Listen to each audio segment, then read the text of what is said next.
In this part, we will discuss the process of cutting a PSD file into the images that we need using Photoshop. We'll start with the title image. I click on it to find it within the list of layers. After I identify the main layer, I see there is another blend layer next to it. I select them and merge them. In the right-click menu, I convert this new layer to a smart object, and then I open that in a new tab. Now we can use File Export to save this layer as a JPEG. I'm using JPEG as the quality of the background isn't crucial and doesn't require translucency, so it can benefit from the smaller file size.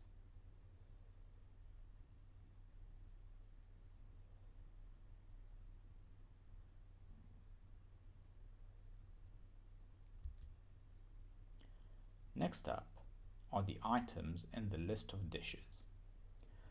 We'd like the white rounded square background, and to do this, we'll start hiding everything that we don't need.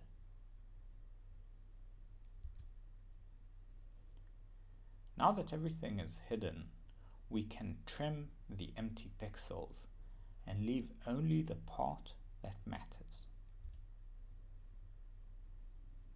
We can now remove all the elements from within the square, so we'll have a completely blank square. This time we'll export a PNG as we need the transparency. We will then undo everything so we can keep cutting the other UI elements.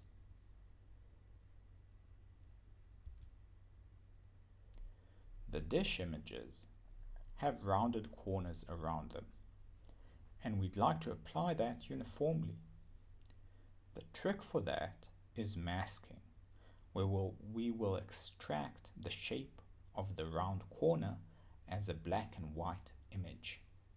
I isolate the responsible layer, then paint the layer in white and everything else in black using the bucket fill tool. Once that is done, I try to crop that image to the smallest size reasonable. I will use it later to shape the dish image in the final app.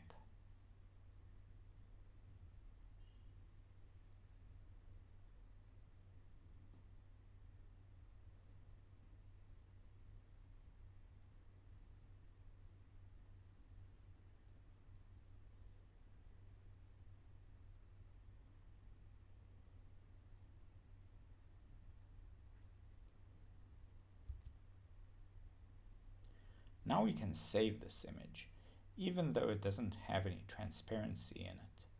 We will still use PNG as we don't want lossy encoding for this image.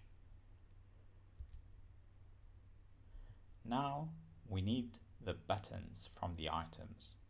First, we select the button to find the right layer group, which we then convert to a smart object. We can now edit the smart object directly and hide the text on the button.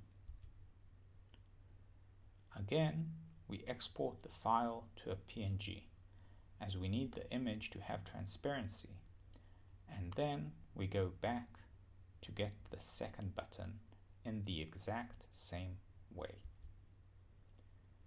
We go through the exact same process of selecting the layer and converting it to a smart object, then removing the text.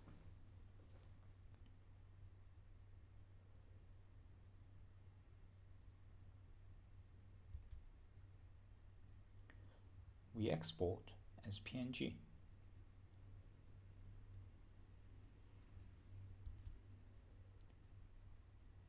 last piece is the border of the checkout.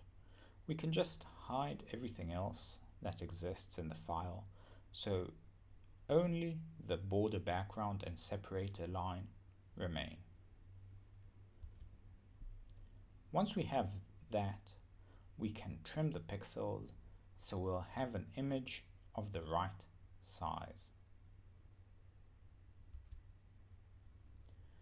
We can first cut out the top portion above the line. I'll skip the save part as it's pretty standard. And last, we can cut out the bottom portion, leaving the top line as part of the bottom border.